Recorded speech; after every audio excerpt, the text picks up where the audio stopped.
इस बदलाव के लिए, आपके भीतर जोश और जुनून भरने के लिए, और किस तरह से इस सब नाइंसाफ़ी को, पाप को, अन्याय को, अधर्म को उखाड़ करके सत्य, धर्म, न्याय की स्थापना करनी है, इसके लिए आपको तैयार करते हैं हमारे कविगण। और सबसे पहले मैं मनवीर को ही आमंत्रित करता हूँ। मनवीर ने कहा, बाबा जी मैंने एक नई कविता की है। मैंने कहा नया तो आपके भीतर जोश भरता ही है। और कवियों का स्वागत ना तालियों से होता है, और कवि को जब तक तालियां नहीं मिले ना तो फिर उसकी कविता ही नहीं निकलती। तो आपको जब बात, कोई अच्छी बात लगे तो आप उसके ऊपर ताली बजा सकते हैं। बजा नहीं सकते, आपको बजानी है। मैं आप सबकी उपस्थिति को प्रणाम करता हूं, इस पावन मंच को प्रणाम करता हूं। श्रद्धेय परम पूज्य स्वामी रामदेव जी, सादर चरण स्पर्श। आप सब नवभारत का निर्माण करने वाले लोग हैं। ये बड़ा एक अंतर है कि हम भारत में रहते हैं या इंडिया में रहते हैं। अच्छा, अपन लोग बहुत भोले हैं, इतनी गंभीर बातें अपने पचती भी नहीं है, समझ में भी नहीं आती। आनंद की बात यह है कि जहाँ एक तरफ हम राजनेताओं को गालियां देते हैं कि देश बदलिए, जब वोट मांगने आते हैं तो सबसे पहले चारपाई आप ही बिछाते हो। अच्छा, क्या बातें करें। हिंदुस्तान में, आज का हिंदुस्तान अगर आप देखेंगे ना तो बड़ा आश्चर्यजनक चीज़ें मिलेंगी। स्वामी जी जिस भारत का निर्माण करने की बात कर रहे हैं उसके लिए संघर्ष बहुत बड़ा है, लेकिन आज के भारत के बारे में अगर आप देखना चाहें ना, एक की पत्नी का अपहरण कर लिया तो अपहरणकर्ताओं ने पत्र लिखा, तुम्हारी बीबी का अपहरण कर लिया गया है, 50 लाख रुपए भेज दो। प्रमाण के लिए उंगली काट के भेज रहे हैं। अगर 50 लाख रुपए नहीं भेजे तो डैश डैश डैश। पति आज के हिंदुस्तान का था, उसने वापसी पत्र लिखा, बोले उंगली किसी की भी हो सकती है, मुंडी भेज मुंडी। क्या समझ में आई? ये आज का हिंदुस्तान है। तब बताइए हम क्या करें। तो इस हिंदुस्तान से हम नए भारत के निर्माण करने के लिए हैं। बहरहाल आइएगा, जिस बात को स्वामी जी ने रखा है, गुरुकुल की परंपरा जीने की बात है, मैं वहां तक अपनी बात पहुंचाऊंगा, लेकिन यहीं से अपनी एक बात शुरू करता हूं। हम आज इस स्थिति में हैं क्यों, ये थोड़ी देर के लिए महसूस करिएगा। मैं 4 पंक्तियां निवेदन करता हूं कि राधा और श्याम वाले देश में तो रहते हैं, किंतु हम प्रीति की ही रीत भूल बैठे हैं। राधा और श्याम वाले देश में तो रहते हैं, किंतु हम प्रीति की ही रीत भूल बैठे हैं। जिन्हें अपना के हम बने थे जगत गुरु, ऐसे पद छंद और गीत भूल बैठे हैं। जिन्हें अपना के हम बने थे जगत गुरु, ऐसे पद छंद और गीत भूल बैठे हैं। पश्चिम की सभ्यता में ऐसे रमे भारतीय, आचरण पावन पुनीत भूल बैठे हैं। और इस बार आपकी तालियां उठें और बताएं कि सच क्या है कि पश्चिम की सभ्यता में ऐसे रमे भारतीय, आचरण पावन पुनीत भूल बैठे हैं। कैसे हो उजाला, अंधकार है हमारी देन, क्योंकि हम अपना अतीत भूल बैठे हैं। कि कैसे हो उजाला, अंधकार है हमारी देन, क्योंकि हम अपना अतीत भूल बैठे हैं। एक क्षण सुनिएगा, 2 पौराणिक संदर्भ प्रयोग किए हैं मैंने। जब मैंने श्रद्धेय हमारी ओजस्वी धारा के वरिष्ठ हस्ताक्षर हैं, मेरे आदर्श हैं, श्रद्धेय पवार जी को जब मैंने सुनाया तो उन्होंने कहा कि मनवीर, ये जो तुमने प्रयोग किए हैं, ये एक चरित्र ये बताता है कि भारत क्या था, हम क्या थे, और एक ये बताता है कि आज हम क्या हैं। अब दोनों का सामंजस्य मैंने बनाने की कोशिश की है, सुनिएगा कि अद्भुत देश, अद्भुत त्याग की मिसाल, कब कौन क्या व किस काज त्याग देता है।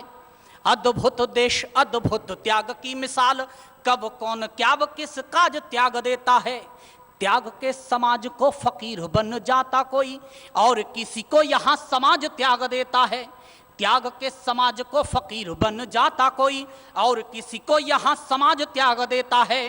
बामन जो भगवान होके भूमि मांगते हैं, ध्रुव राजपुत्र होके राज त्याग देता है। और एक पंक्ति में अगर दोनों उदाहरण मिल जाएं तो फिर मुझे तालियों के साथ बताना कि बामन जो भगवान होके भूमि मांगते हैं, ध्रुव राजपुत्र होके राज त्याग देता है। एक महाभारत है भाइयों में ताज हेतु, एक भाई राम हेतु ताज त्याग देता है। कि एक महाभारत है भाइयों में ताज हेतु, एक भाई राम हेतु ताज त्याग देता है। अब जिस प्रांगण में आप बैठे हैं, यह शक्ति और भक्ति का सामंजस्य है। मैं इसकी 4 पंक्तियां निवेदन करना चाहता हूं, सुनिएगा कि शक्ति का प्रमाण रानी दुर्गावती रही तो अखड़ कबीर अभिव्यक्ति का प्रमाण है।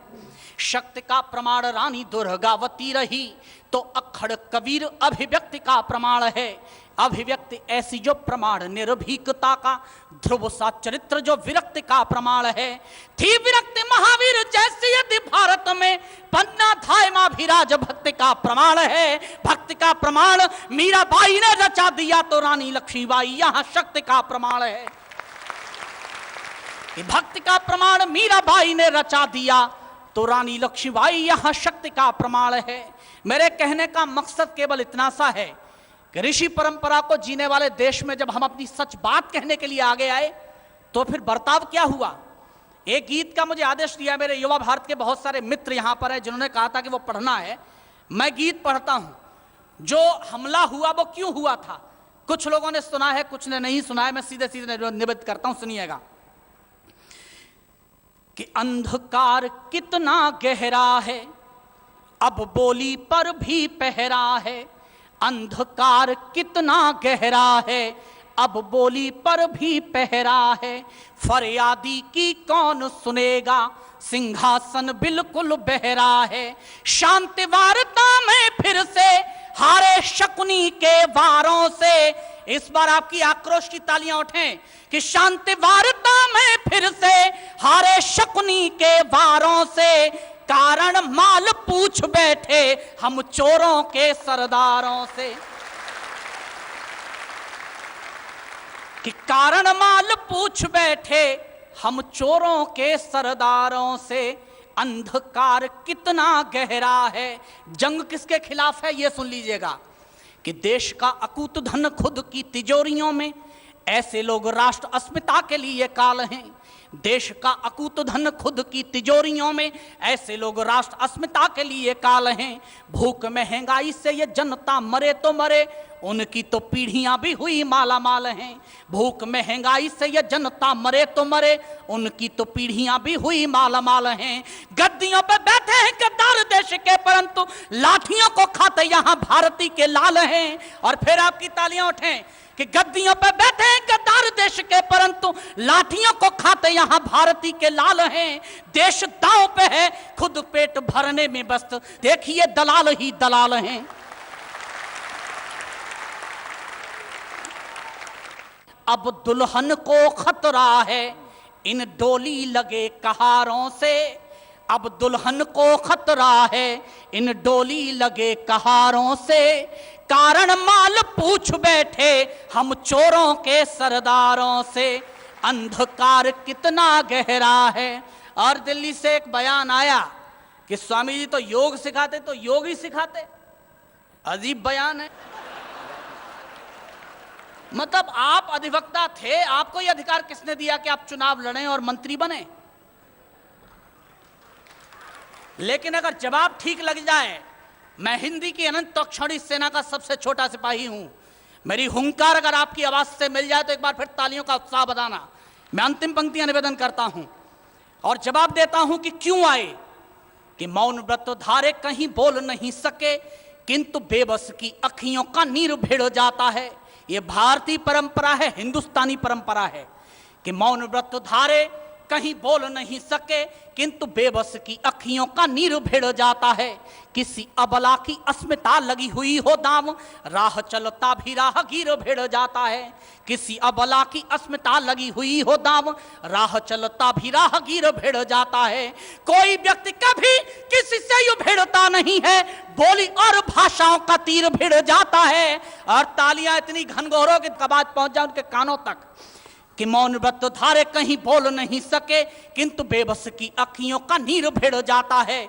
किसी अबला की अस्मिता लगी हुई हो दाम, राह चलता भी राहगीर भिड़ जाता है। कोई व्यक्ति कभी किसी से यूं भिड़ता नहीं है, बोली और भाषाओं का तीर भिड़ जाता है। जब जनता का हक खा के भरता हो पेट, तब बादशाह से फकीर भिड़ जाता है।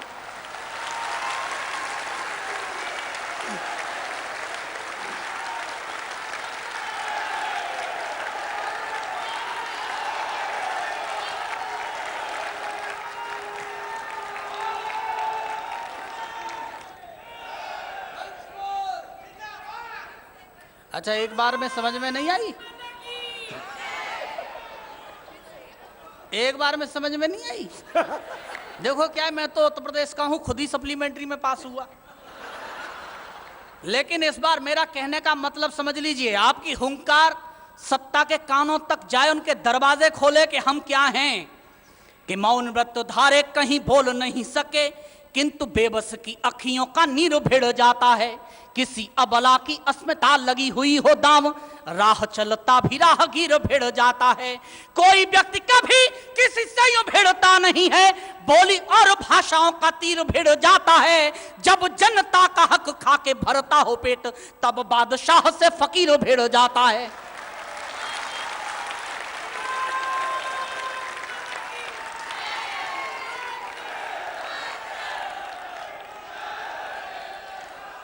अच्छा, मैं लगा दूं तो लगाओगे?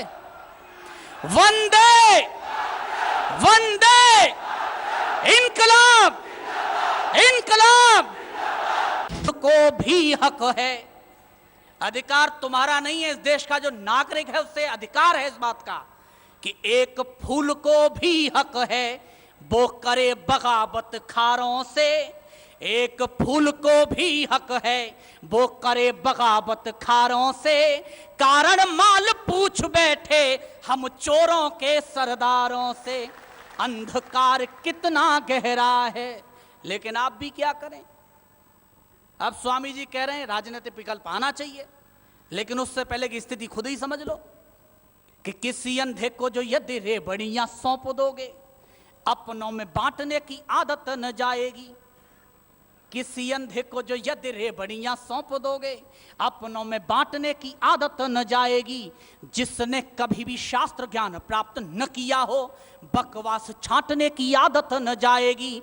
बचपन से ही झूठ बोलना जो सीखा, हर बात से ही नाटने की आदत न जाएगी। और इस पर फिर आक्रोश की तालियां उठें कि बचपन से ही झूठ बोलना जो सीखा, हर बात से ही नाटने की आदत न जाएगी। कितने ही भोग आप कुत्तों को लगाएं, किंतु जूठन को चाटने की आदत न जाएगी।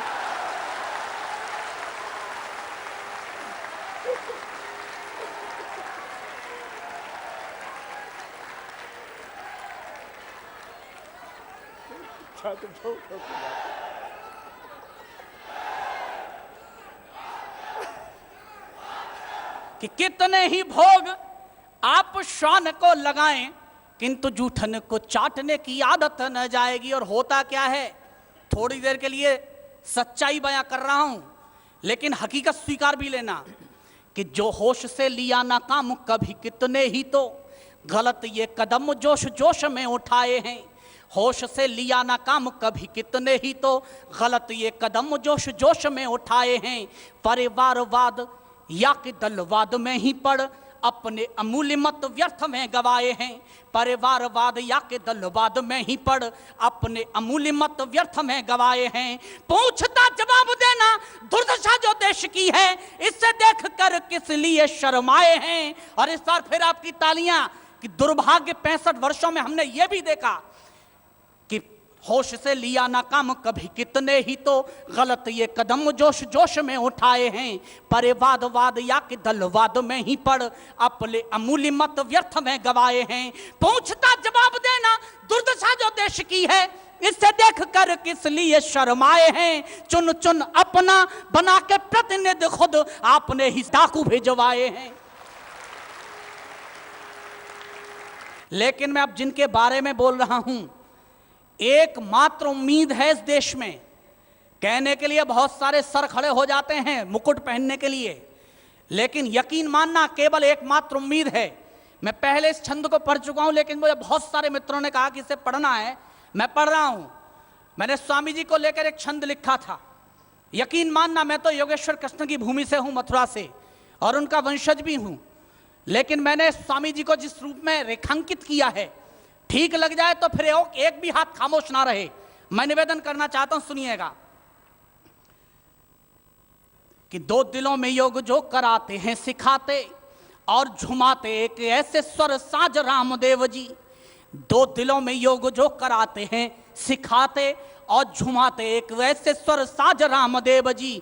रोग और भोग के भंवर से कराते पार जीवन के स्वास्थ्य के जहाज रामदेव जी। रोग और एक साथ ताली बजाना, ये तम्बाकू पीटने की बात नहीं कर रहा हूं, कि रोग और भोग के भंवर से कराते पार जीवन के स्वास्थ्य के जहाज रामदेव जी। घोर नफरत के भी दौर में दमकता जो मानवीयता का एक ताज रामदेव जी। घोर नफरत के भी दौर में दमकता जो मानवीयता का एक ताज रामदेव जी। योगेश्वर कृष्ण से चली थी जो परंपरा, उसी का वर्तमान योगी राज रामदेव जी।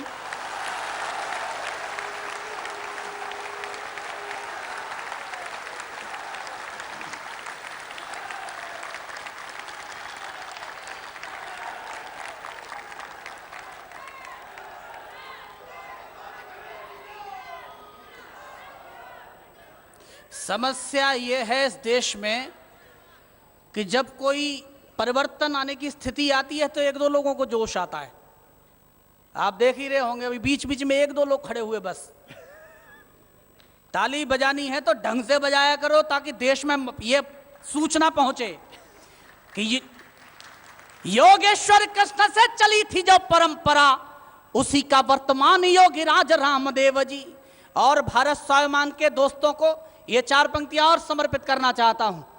मैं स्वर्गीय राजीव दीक्षित जी की पुण्य स्मृति को प्रणाम करता हूं, लेकिन चार पंक्तियां सुन लीजिएगा कि शत्रुओं के बार का जवाब देने में प्रवीण सदा रहे ऊंचा ऐसा भाल तो पैदा किया।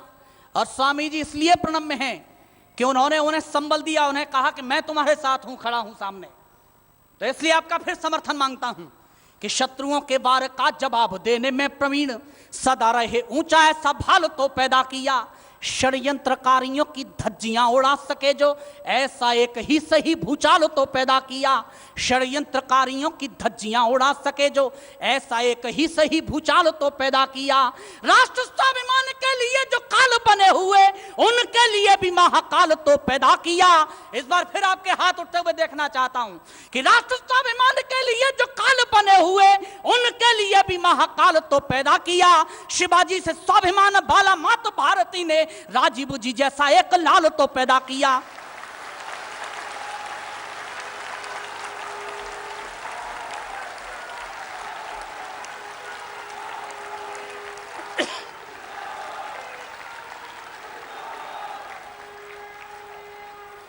कि शिवाजी से स्वाभिमान बाला मात भारती ने राजीव जी जैसा एक लाल तो पैदा किया। आइएगा एक गीत जिसके लिए मैं खड़ा हुआ हूं, मेरा बिल्कुल नया गीत है। मैंने शायद एक या दो मंचों पर पढ़ा है। श्रद्धेय पवार जी बैठे हैं, उन्होंने भी नहीं सुना है। और महत्वपूर्ण बात यह है कि यहां गुरुकुल परंपरा की बात हुई है।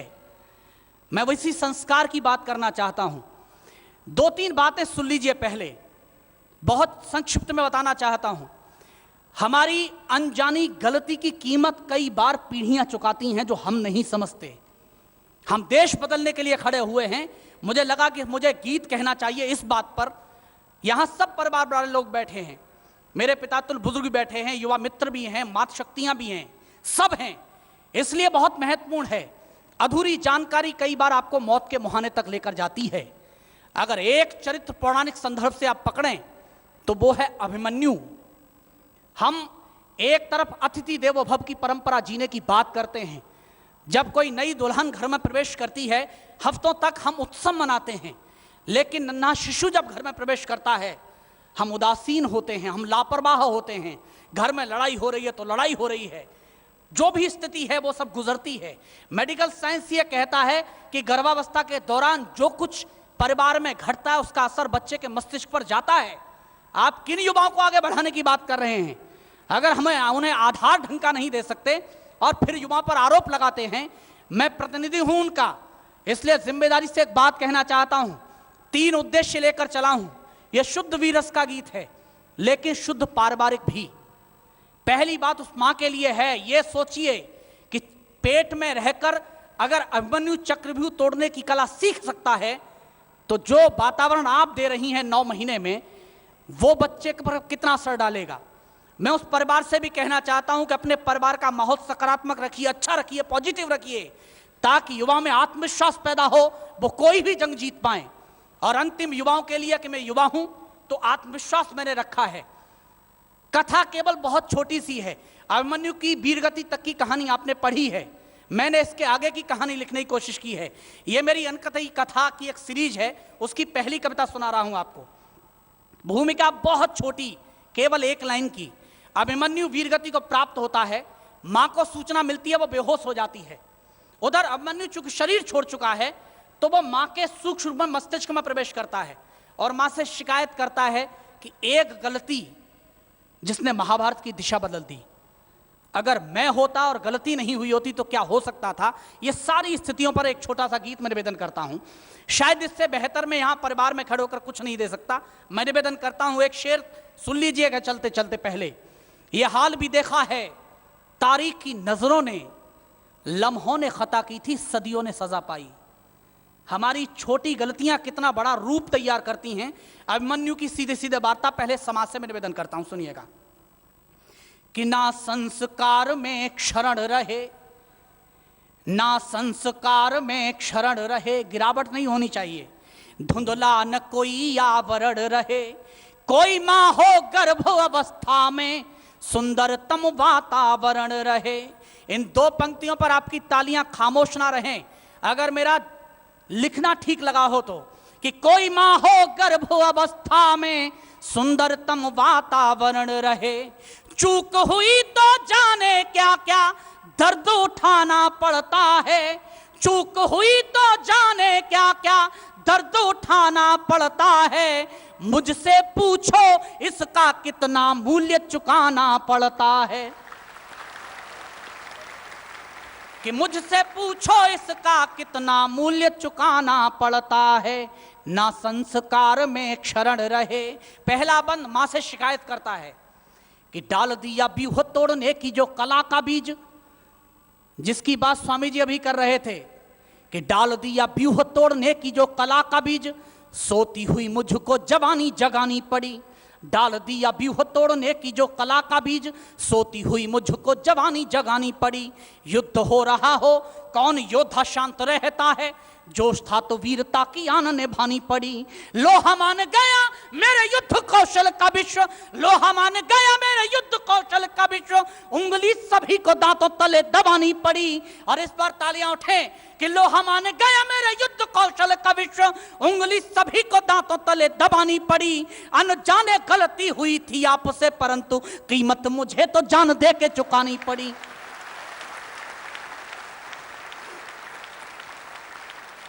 कि अनजाने गलती हुई थी आपसे, परंतु कीमत मुझे तो जान दे के चुकानी पड़ी। जड़ें रहें कमजोर तो पौधे को मुरझाना पड़ता है, जड़ें रहें कमजोर तो पौधे को मुरझाना पड़ता है। मुझसे पूछो इसका कितना मूल्य चुकाना पड़ता है। ना संस्कार में क्षरण रहे। जितने युवा मित्र बैठे हैं, आत्मविश्वास की पंक्ति अब देता हूं। उसने कहा मैं तुम्हारा बेटा था, यह मैंने सिद्ध किया है। अब पंक्ति सुनिएगा कि जो भी वक्त ने लिखा घटा वही है जिंदगी में, कहता नहीं कि आपका दुलारा नहीं था, जो भी वक्त ने लिखा घटा वही है जिंदगी में, कहता नहीं कि आपका दुलारा नहीं था, शौर्य पुत्र व्यूह नीति जानते नहीं थे और मुझको भी शीश झुकना गवारा नहीं था। शौर्य पुत्र व्यूह नीति जानते नहीं थे और मुझको भी शीश झुकना गवारा नहीं था। युद्ध लड़ने गया वो तेरे गर्भ की ही सीख, युद्ध लड़ने गया वो तेरे गर्भ की ही सीख, कौन कहेगा जवाब में करारा नहीं था। और आत्मविश्वास की पंक्ति तालियों के साथ संबल देना कि युद्ध लड़ने गया वो तेरे गर्भ की ही सीख, कौन कहेगा जवाब में करारा नहीं था। सारे महारथी और तेरा ये अकेला शेर, मारा तो भले गया परंतु हारा नहीं था।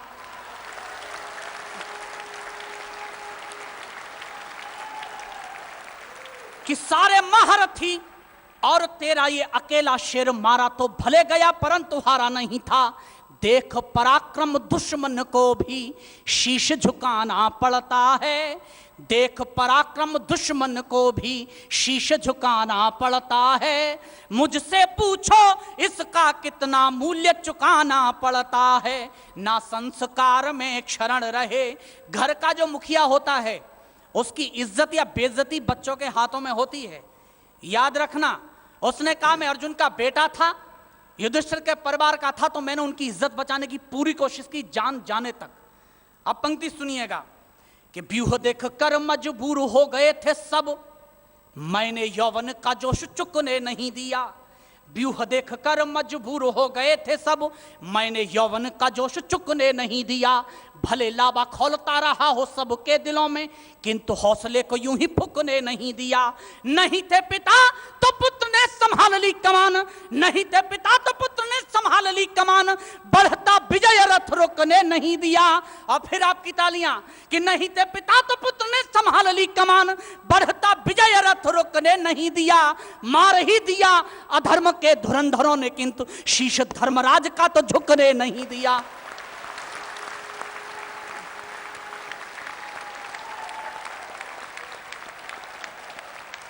कि मार ही दिया अधर्म के धुरंधरों ने, किंतु शीश धर्मराज का तो झुकने नहीं दिया।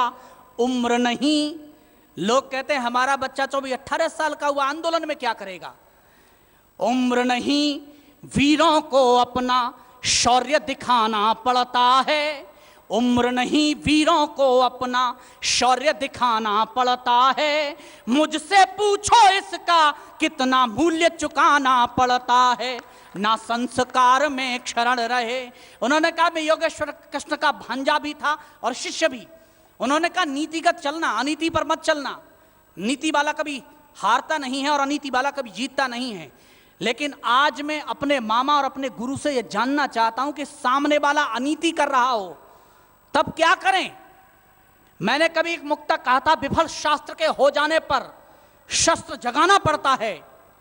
विफल शास्त्र के हो जाने पर शस्त्र जगाना पड़ता है, यानी शांति दूत को भी फिर युद्ध रचाना पड़ता है। और जब अधर्म हावी हो जाता और धर्म सहमा सहमा, तब तम वंशी त्याग कृष्ण को चक्र उठाना पड़ता है। हम के लिए खड़े हुए हैं। अंतिम 2 छंद सुन लीजिएगा पूर्ण आत्मविश्वास के। मैं निवेदन करता हूं कि पक्षधर हो चुके अधर्म और अनीति के, जो पैरों तले उनके जमीन हिला देता मैं। पक्षधर हो चुके अधर्म और अनीति के, जो पैरों तले उनके जमीन हिला देता मैं। चाहे तेरे गर्भ में मिला अधूरा ज्ञान, किंतु ध्वस्त कर ही विरोधियों का किला देता मैं। कितने ही बलशाली अनुभवियों की फौज, कितने ही बलशाली अनुभवियों की फौज, खाक में सभी का अहंकार मिला देता मैं। और इस पर तालियां खामोश न रहें कि कितने ही बलशाली अनुभवियों की फौज, खाक में सभी का अहंकार मिला देता मैं। एक एक कर यदि लड़ते महारथी, तो सबको छठी का दूध याद दिला देता मैं।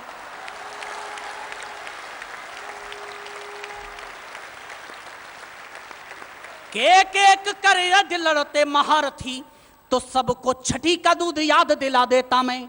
योद्धा यदि षड्यंत्र करें, अंततः लजाना पड़ता है। 4 जून को जो हुआ, अदालत ने फटकार क्या लगाई थी आपने देखा था कि योद्धा यदि वीर है तो सामने आकर लड़िए, योद्धा यदि षड्यंत्र करें, अंततः लजाना पड़ता है। मुझसे पूछो इसका कितना मूल्य चुकाना पड़ता है, ना संस्कार में क्षरण रहे। और अंतिम पंक्तियां निवेदन करना चाहता हूं, आप सबसे कहना चाहो तो जितने उम्र दराज लोग बैठे अपने अतीत में झांकना।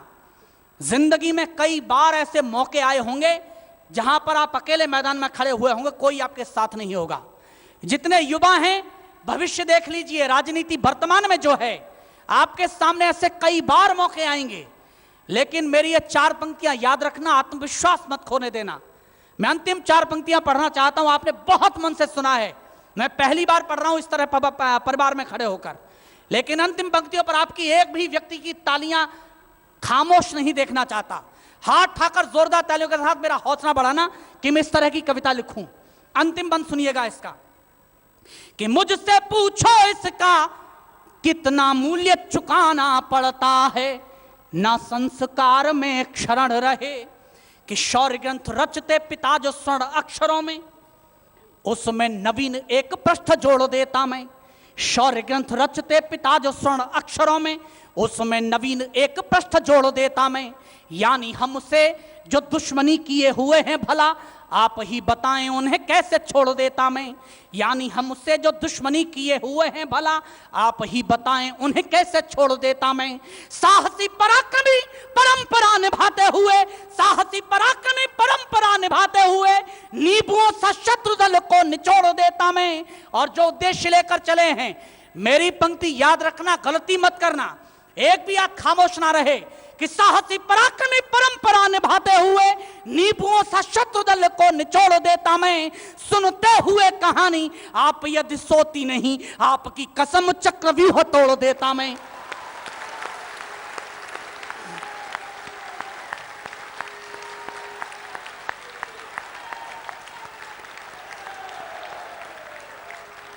कि सुनते हुए कहानी आप यदि सोती नहीं, आपकी कसम चक्रव्यूह तोड़ देता मैं।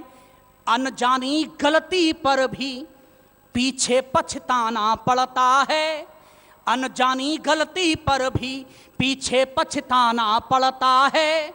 मुझसे पूछो इसका कितना मूल्य चुकाना पड़ता है, ना संस्कार में क्षरण रहे। जय हिंद।